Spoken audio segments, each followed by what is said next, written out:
بسم اللہ الرحمن الرحیم۔ آج کا میرا ٹاپک ہے شیخ محی الدین ابن عربی اور اس کا عقیدہ وحدت ادیان، یعنی تمام مذاہب ایک ہی ہیں۔ اپنی کتاب فصوص الحکم کے بارے میں وہ کہتا ہے کہ ایک خواب میں رسول اکرم صلی اللہ علیہ وسلم کی زیارت کی۔ آپ کے ہاتھ میں، یعنی رسول اکرم صلی اللہ علیہ وسلم کے ہاتھ میں ایک کتاب تھی۔ شیخ کے سوال پر آپ نے اس کا نام فصوص الحکم بتایا، اور رسول اکرم صلی اللہ علیہ وسلم نے یہ کتاب شیخ ابن عربی کو دی اور فرمایا اسے لوگوں تک پہنچا دو۔ یہ ایک اشارہ تھا جس کی تعمیل میں شیخ نے فصوص الحکم تحریر کی۔ یعنی دین رسول اکرم صلی اللہ علیہ وسلم کے زمانے میں مکمل نہیں ہوا تھا، بلکہ اس کے بعد بھی خواب میں اور مراقبے میں یہ کتاب اللہ تعالیٰ نے دی، اور یہ کتاب رسول اکرم صلی اللہ علیہ وسلم نے اس جھوٹے کافر اور مکر صوفی کو دی کہ لوگوں میں پہنچا دے۔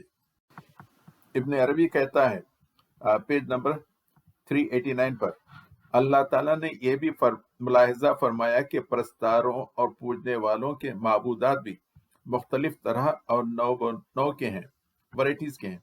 ایک کا پوجنے والا دوسرے کے پوجنے والے کی تکفیر کرتا ہے، اس کو خطا کار سمجھتا ہے۔ جو ادنا درجے کی آگاہی رکھتا ہے وہ حیران و سرگرداں رہ جاتا ہے، کیونکہ جذبہ محبت کو متحدہ دیکھتا ہے، بلکہ ہر جگہ ایک ہی محبت کو پاتا ہے، کیونکہ محبت کی حقیقت پر ہر عابد و پرستار میں ایک ہی ہے۔